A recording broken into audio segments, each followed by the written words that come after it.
नमस्कार, सी न्यूज़ भारत देख रहे हैं आप। मैं हूं अखिलेश पांडे। वक्त हो चुका है न्यूज़ बुलेटिन का। इस बुलेटिन में हम जानेंगे कि औरैया में किसने जहरीला पदार्थ खाकर खुद का वीडियो बनाकर किया वायरल, साथ ही इंदौर में किसने किया करोड़ों रुपए का गबन, और अंत में बात करेंगे झांसी की, जहां राष्ट्रीय तिरंगा यात्रा का हुआ भव्य स्वागत। और भी तमाम खबरों पर आइए विस्तार से करते हैं चर्चा।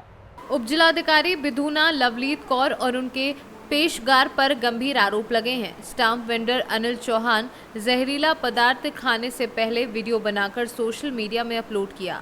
उपजिलाधिकारी लवलीत कौर और उनके पेशगार के ऊपर आरोप लगाते हुए वीडियो बनाया और वायरल करने के बाद उपजिलाधिकारी बिधूना न्यायालय के अंदर जहर खाया।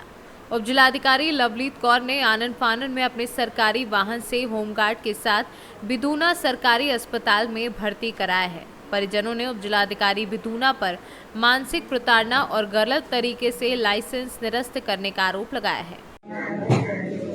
मैं अनिल चौहान और जीतू चौहान, सनॉफ श्री इंद्रपाल सिंह चौहान, तहसील बिधूना में स्टाम्प वेंडर हूँ।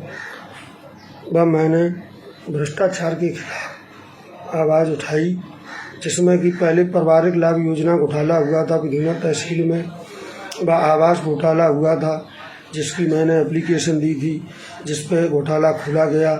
7-8 लोगों के विरुद्ध मुकदमा लिखा गया और वो आराम से चलता रहा। फिर मैंने माननीय योगी आदित्यनाथ जी व माननीय मोदी जी के निर्देशन में जो जीरो टॉलरेंस की नीति चल रही है, उसके तहत हमारी तहसील बिधूना में आलोक अग्निहोत्री SDM लवलीत कौर का पेशकार खुलेआम रिश्वत लिया करता था। कोई भी कार्य बिना पैसे के नहीं करता था। उसके खिलाफ मैंने आवाज़ उठाई, उसके मैंने वीडियो वायरल किए, रिश्वत के ये सब चीज़ें थी। उसी का वो सब लेकर माननीय SDM लवलीत कौर जी मुझसे खिलाफ हो गई, जबकि माननीय तहसीलदार साहब ने भी मेरे लाइसेंस पर निरस्त की संपत्ति की।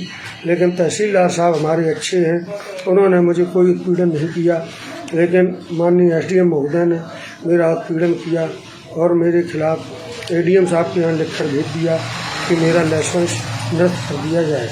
मेरे 2 छोटे छोटे बच्चे हैं, मेरी पत्नी भी विकलांग है, मैं भी विकलांग हूँ। इसी चीज़ से आहत होकर मैं आज इस दुनिया से जा रहा हूँ।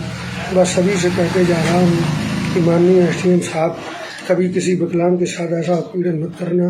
आपकी वजह से मेरे बच्चे अनाथ हो रहे हैं व मेरी पत्नी भी विधवा रहेगी। बस मेरा सभी से, मेरे यार दोस्तों से, व सभी लोगों से मेरा कहना है कि मेरे परिवार का ध्यान रखना और मेरे बच्चों को अच्छी राह दिखाना। बस जय हिंद, जय भारत। माननीय योगी जी, अगर आप असली मुख्यमंत्री हैं और एक अच्छे आदमी हैं तो इस चीज़ ये सल्फाज में माननीय SDM लवलीत कौर जी की वजह से खा रहा हूँ, अपने प्राण दे रहा हूँ, क्योंकि भ्रष्टाचार के खिलाफ आवाज़ उठाने का मतलब है मेरे खिलाफ मुकदमा और मुझे जेल पहुंचाने का षड्यंत्र, मेरा लाइसेंस निरस्त कराने का षड्यंत्र। अगर सरकार की जरा। औरैया से सी न्यूज़ संवाददाता नीरज कुमार सिंह की रिपोर्ट। भिंड में विशेष पुलिस महानिदेशक व पुलिस महानिरीक्षक चंबल जोन ने ली पुलिस अधिकारियों व थाना प्रभारियों की बैठक के दौरान विशेष पुलिस महानिदेशक व पुलिस महानिरीक्षक चंबल जोन ने अवैध रेत उत्खनन, परिवहन व ओवरलोडिंग पर सख्त कार्यवाही किए जाने के निर्देश दिए हैं। जिस भी पुलिस अधिकारी की रेत के अवैध खनन, परिवहन व ओवरलोडिंग में पाई जाएगी संलिप्तता, उस पर की जाएगी कड़ी कार्यवाही। भिंड पुलिस अधीक्षक शैलेंद्र सिंह चौहान द्वारा जिले में अवैध रेत खनन, परिवहन व ओवरलोडिंग पर कसे गए शिकंजे की विशेष पुलिस महानिदेशक व पुलिस महानिरीक्षक चंबल जोन ने प्रशंसा की है। जिले के सभी थाना प्रभारियों सहित अधिकारियों को ईमानदारी से काम करने व अवैध रेत के खेल पर अंकुश लगाने के लिए कड़े शब्दों में निर्देश दिए गए हैं। देखिए, आज पुलिस कंट्रोल रूम में हमारे special DG CID Shri GP Singh साहब और जो हमारे IG जोन है चंबल जोन के सक्सेना साहब, उनके द्वारा सभी थाना प्रभारियों और GOs की मीटिंग ली गई।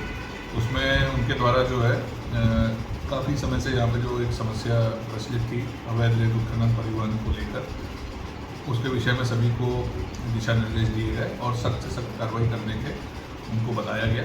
इसमें उनके द्वारा ये स्पष्ट किया गया कि जो भी इस प्रकार की सूचनाएं प्राप्त होती हैं या कहीं पे भी इस प्रकार का जानकारी लगती है तो उसमें तुरंत जो है स्ट्रिक्ट एक्शन लिया जाकर उसको नियंत्रित किया जाए। किसी भी हालत में, किसी भी सूरत में अवैध उत्खनन, अवैध परिवहन और जो ओवरलोडिंग का होता है, जो ऐसा जानकारी में आता है, उसके खिलाफ कार्रवाई करके उसको पूरी तरह से रोका जाए, उस पर अंकुश लगाया जाए। उन्होंने ये भी बताया कि यदि किसी थाना प्रभारी की या अन्य अधिकारी की इसमें संलिप्तता की बात आती है या ये पाया जाता है कि वो इसको कंट्रोल करने में असफल है या इस प्रकार का कुछ जानकारी मिलती है तो उसके खिलाफ जो है वो कड़ी से कड़ी कार्रवाई भी की जाएगी और जो भी व्यक्ति इसमें अच्छा कार्य करते हैं और इसमें प्रॉपर कार्रवाई करके इसको कंट्रोल करने का इफेक्ट करते हैं तो उनको फिर वो सम्मानित भी किया जाएगा। भिंड से सीनू संवाददाता विनोद शर्मा की रिपोर्ट। फर्रुखाबाद में घर में अकेली रह रही वृद्धा की सिर कुचलकर निर्मम हत्या कर दी गई, जिससे इलाके में सनसनी फैल गई है। पड़ोसी घर का गेट काफी देर से खुला देखकर पहुंचे अंदर और घर में खून से लथपथ मिली वृद्धा की लाश। आनन फानन में पड़ोसी ने रात करीब 9:55 पर डायल 112 पुलिस को सूचना दी। घटना की जानकारी मिलने पर SP Ashok Kumar Meena, ASP doctor Sanjay Singh, CO Amritpur शहर कोतवाल समेत भारी फोर्स मौके पर पहुंचा। एसपी ने घटना का स्थलीय निरीक्षण कर जायजा लिया। फॉरेंसिक टीम ने साक्ष्य संकलित किए। जनपद हरदोई के थाना सवायसपुर क्षेत्र में मिर्गमा राजू बाथम ने कुछ दिन पूर्व ही नई बस्ती गीतापुरम कॉलोनी देवरामपुर में मकान बनाया था। राजू की 60 वर्षीय मां रेशमा घर में अकेली रहकर घरों में करती थी झाड़ू पोछा का काम। मृतक वृद्धा का पति कल्लू व उसके पुत्र गांव में ही रहकर खेती बाड़ी का काम करते थे। वृद्धा की निर्मम हत्या की सूचना मिलने पर परिजन भी मौके पर पहुंचे और परिवार में कोहराम मचा है। एसपी अशोक कुमार मीना ने बताया कि घटना के संबंध में कई साक्ष्य मिले हैं। फर्रुखाबाद से सीनू संवाददाता सूरज शुक्ला की रिपोर्ट। इंदौर कलेक्टर कार्यालय के लेखा शाखा विभाग के बाबू मिलाप चौहान के खिलाफ करोड़ों रुपए की धोखाधड़ी के मामले में पुलिस ने कल देर रात 29 लोगों के खिलाफ नामजद धोखाधड़ी सहित अन्य धाराओं में प्रकरण दर्ज कर देर रात को मुख्य आरोपी मिलाप चौहान सहित कई अन्य आरोपियों को गिरफ्तार कर लिया है। वहीं अन्य आरोपियों की तलाश में पुलिस जुटी हुई है। आरोपियों ने भ्रष्टाचार कर 5 करोड़ अधिक की राशि का गबन किया था। बताया जा रहा है कि आरोपी मिलाप चौहान ने अपने इन दोनों दोस्तों के साथ उनके अन्य 2 दोस्त और उनके पत्नियों के नाम के खातों में भी रुपए डालकर फिर उनसे वापस ले लिया करता था।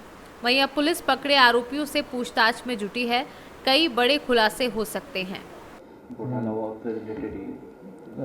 जी कल राजीव बाजार थाना क्षेत्र में कलेक्टर ऑफिस द्वारा एक आवेदन प्राप्त हुआ था जिसमें धोखाधड़ी उनके ही कर्मचारियों द्वारा करने की शिकायत करी गई थी।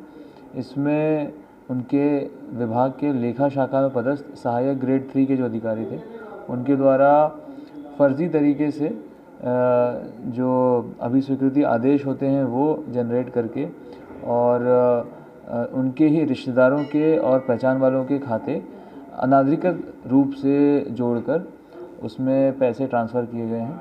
कई तरीके से कुछ खाते विफल हो जाते हैं तो उनका चेंज करके अपने पहचान वालों के खाते जोड़ के लगभग 2020 से लेकर अभी तक में लगभग 5,67,96,117 रुपये का घोटाला इनके द्वारा किया गया है।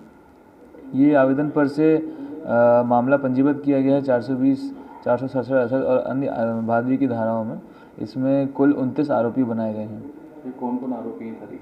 बाबू के इसमें जो सहायक ग्रेड 3 के जो अधिकारी हैं मिलाप चौहान और कुछ अन्य अधिकारी हैं जो उसी शाखा में पदस्थ थे, प्लस इनके जितने भी रिलेटिव्स जिनके खातों में पैसा गया है, इन सभी को आरोपी बनाया गया है। सर कौन कर्मचारी हैं, किस किस विभाग में पदस्थ हैं जो जिनको आरोपी बनाया? मुख्यतः लेखा विभाग के ही कर्मचारी हैं जो इसमें सम्मिलित हैं। गिरफ्तारी क्या होगी, आगे क्या कार्रवाई? इसमें सबसे पहले तो इसमें जितने भी नामजद आरोपी बनाए गए हैं उनकी जल्द से जल्द गिरफ्तारी की जाएगी। इसके अलावा इन्हीं दस्तावेज़ों को और सूक्ष्मता से इसकी जांच करी जाएगी। इसमें और कहीं और फ्रॉड अगर निकल के आता है और किन्हीं और लोगों का नाम आता है तो उनके नाम बढ़ाए जाएंगे और जांच में कुछ और चीज़ें निकल के आती है तो उसके बारे में भी उचित वैधानिक कार्रवाई की जाएगी। मुख्य आरोपी गिरफ्तार हुए तो इसमें अभी कुछ आरोपी गिरफ्तार हुए हैं, बाकी अभी गिरफ्तार होना शेष है। मेन आरोपी गिरफ्तार हो गए। इंदौर से सीनू संवाददाता सुरेश बैरागी की रिपोर्ट। झांसी के गुरसराय में शहीद दिवस पर समथर से गरौठा निकलने वाली तिरंगा यात्रा का नगर गुरसराय पहुंचने पर सिंहवाहिनी फिलिंग स्टेशन पर गायत्री परिवार के संयोजक एवं व्यापार मंडल के अध्यक्ष समाजसेवी सतीश चौरसिया सहित तमाम लोगों ने भव्य स्वागत किया एवं शहीद भगत सिंह के चित्र पर माल्यार्पण पुष्पांजलि अर्पित की। यात्रा के संयोजक अहिंसा दल के राष्ट्रीय अध्यक्ष राम कुमार राजपूत एवं गोपाल सोनी का माल्या अर्पण कर स्वागत किया गया। तिरंगा यात्रा के साथ चल रहे जयचंद राजपूत, शरद सिंह, जितेंद्र कुमार, दीपक राजपूत सहित तमाम साथ में चलने वाले राष्ट्र भक्तों का भी माल्या अर्पण कर स्वागत सतीश चौरसिया ने किया। यात्रा के मुख्य अतिथि राजकुमार राजपूत ने एवं गोपाल सोनी ने अपने विचार व्यक्त करते हुए कहा कि आज हम सभी स्वतंत्र देश में शहीदों की वजह से हैं, उनको हम सभी को कभी नहीं भूलना चाहिए। गोपाल सोनी संयोजक ने कहा कि जागरूकता के लिए ही हर वर्ष ये तिरंगा यात्रा निकाली जाती है। इसके अलावा बहन अनीता सेन, जय सिंह एवं प्रसिद्ध नारायण सिंह ने भी अपने विचार व्यक्त किए। इस मौके पर पंडित नितुल व्यास, राजेश मिश्रा, जितेंद्र द्विवेदी, शैलेंद्र विश्वकर्मा आदि संख्या में देशभक्त उपस्थित थे। पिछली वर्ष की भांति इस वर्ष भी ये विशाल तिरंगा यात्रा जो शहीद दिवस के अवसर पर निकाली जाती है, उसके मेन हमारे राष्ट्रीय अध्यक्ष आदरणीय राजकुमार राजपूत जी एवं गोपाल जी सोनी जो यहाँ पर आए हैं, उनका नगर गुरसराय में हम सभी लोग बहुत बहुत अभिनंदन वंदन करते हैं। और इसमें एक तिरंगा यात्रा जो हमारे जिसके वजह से आज हम स्वतंत्रता के रूप में इस हिंदुस्तान में रह रहे हैं और ऐसे वीर सपूतों के लिए ऐसी तिरंगा यात्रा हमेशा निकलती रहना चाहिए। हम सभी नगरवासी गुरसराय क्षेत्र के इनके बहुत बहुत आभारी हैं जो शहीद दिवस पर और जो तिरंगा यात्रा में अपना पूरा समय अंशदान समयदान देते हैं। इनके लिए हम दोनों लोगों का और उनके आए हुए क्योंकि समय कम है तो आए हुए हमारे जयचंद सिंह राजपूत, गोपाल जी एवं शरद प्रताजी, जय सिंह राजावत, जितेंद्र कुमार जी, दीपक राजपूत, मनोज कुशवाहा जी, रोहित कुशवाहा जी, जय प्रताप सिंह, धर्मेंद्र वर्मा, मनीष राणा, हमारी बहनें भी इनके साथ चल रही हैं। बड़ी सौभाग्य की बात है, सभी बहनें यहाँ पर बैठी हैं, उनका भी अभिनंदन वंदन है। बहुत ही नगर गुरसराय में हम इनका हृदय से बहुत बहुत अभिनंदन वंदन स्वागत करते हैं। इसी क्रम में हम सबसे पहले अपने जो गोपाल जी सोनी मुख्य हैं उनसे निवेदन करेंगे, 2 शब्द कहने की कृपा करें। झांसी से सीनू संवाददाता आशुतोष गोस्वामी की रिपोर्ट। फिलहाल के लिए इस न्यूज़ बुलेटिन में बस इतना ही। देश दुनिया की तमाम खबरों के लिए देखते रहें सी न्यूज़ भारत। हर खबर आपके साथ, आपके हाथ।